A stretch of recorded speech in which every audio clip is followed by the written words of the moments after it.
आदाब नाजरीन, मैं हूं त्रिदीप रमण, आपकी खिदमत में फिर से हाजिर हैं एक नायाब शो हिंदुस्तान हमारा लेकर।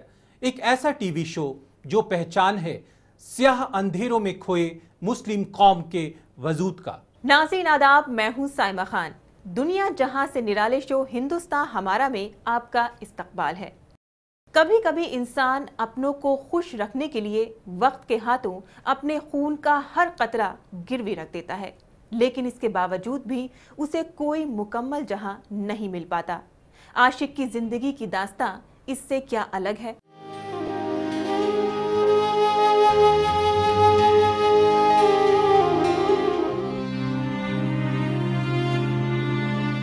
आप कहते हैं सरपा गुलमुहर है जिंदगी, हम गरीबों की नजर में एक कहर है जिंदगी।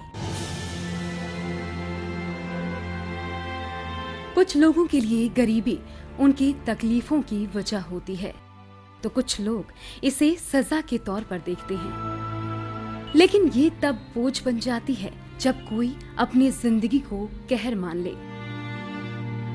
आज हम आवाम में बात करेंगे बिहार के अररिया से आए मोहम्मद आशिक की, जो जिंदगी की जद्दोजहद से इतना थक गया है कि अब उसे जिंदगी कहर दिखाई देने लगी है। 3-4 हज़ार रुपए महीना होता है, उसमें मतलब खाना भी यहाँ भी और घर में भी देना पड़ता है, खाना भी नहीं पूरा होता घर में। आशिक जब अपने गांव में था तब भी उसकी जिंदगी में बेहद गम था और दिल्ली आने के बाद भी वही आलम बदस्तूर जारी है।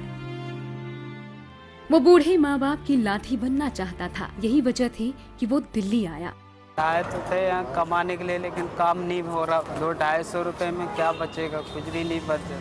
आशिक जब दिल्ली आया तो कोई अच्छा काम न मिलने की वजह से यहाँ गारा माटी और बेलदारी यानी मजदूरी का काम करना पड़ा। दिन भर दुनिया का बोझ उठाने के बाद भी जब आशिक का पेट नहीं भरता तो वो रिक्शे का दामन थाम लिया करता है। शुरू में आए तो बिंदी का काम कर रहे थे, बिंदी से छोड़े तो मतलब बेलदारी कर रहे, चुनाई का। उसके बाद रिक्शे पकड़े। जब वो अपने बूढ़े माँ बाप के बारे में सोचता है तो उसकी आंखें आज भी नम हो जाती हैं। उनकी कमी उसे बेहद खलती है, जिसका एहसास उसकी बातों से लगाया जा सकता है। तमाम जिम्मेदारियों के बोझ के तले दबे आशिक को अफसोस है कि आज वो अपने बूढ़े माँ बाप की बेहतरी के लिए कुछ नहीं कर पा रहा। याद आ रहा है घर का, मतलब घर में होते तो देखभाल करते बाप को भी। आशिक अपनी गुर्बत की जिंदगी से तंग आ चुका है। उसका हौसला अब जवाब देने लगा है। वो सबसे यही कहता है कि काश कोई हो जो मेरी भी गुहार सुन ले।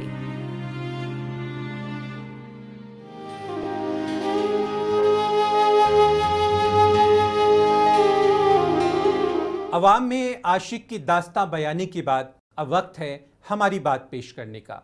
हमारी बात यानी मुस्लिम कौम की बात, उनके एहसास, उनके मसाइल को कहने सुनने की कोशिश।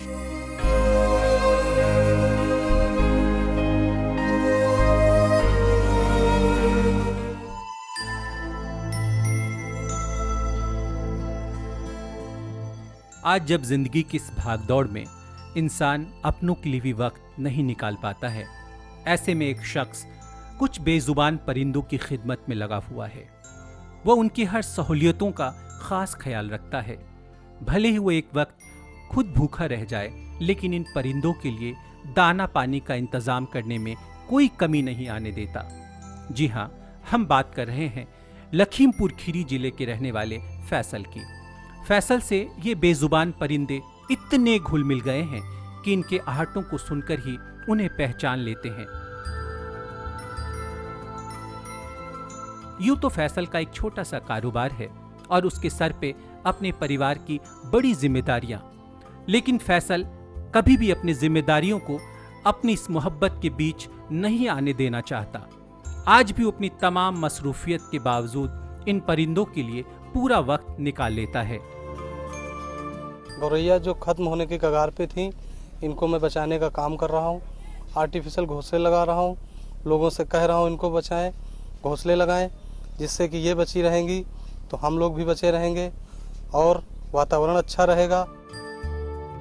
गौरैया हमेशा से इंसानी रिहाइशों के बीच अपना आशियाना बनाती रही है, लेकिन अफसोस कि वही इंसान अपने मुकम्मल ठिकाने की चाह में इन नन्हे परिंदों को बेघर करता जा रहा है। और फैसल को इसी बात का तो सबसे ज्यादा अफसोस है। हमारे एक छोटे से प्रयास से अगर इनको बचाया जा सके, ये मेरे लिए खुशनसीबी की बात। तभी तो अपने छोटे से घर में इन परिंदों को एक मुकम्मल आशियाना मयस्सर करा रहा है। आज उसके घर में करीब 100 गौरैयों के आशियाने हैं, जिसके दाना पानी का पूरा दारोमदार उन्हीं के सिर पर है।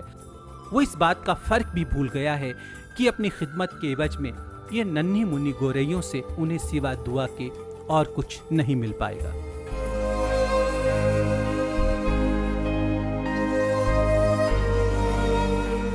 जो खारा है जीवन में उसे तो बनना ही होगा नमक, मानवता के लिए जो जीवन का स्वाद हो जहर नहीं।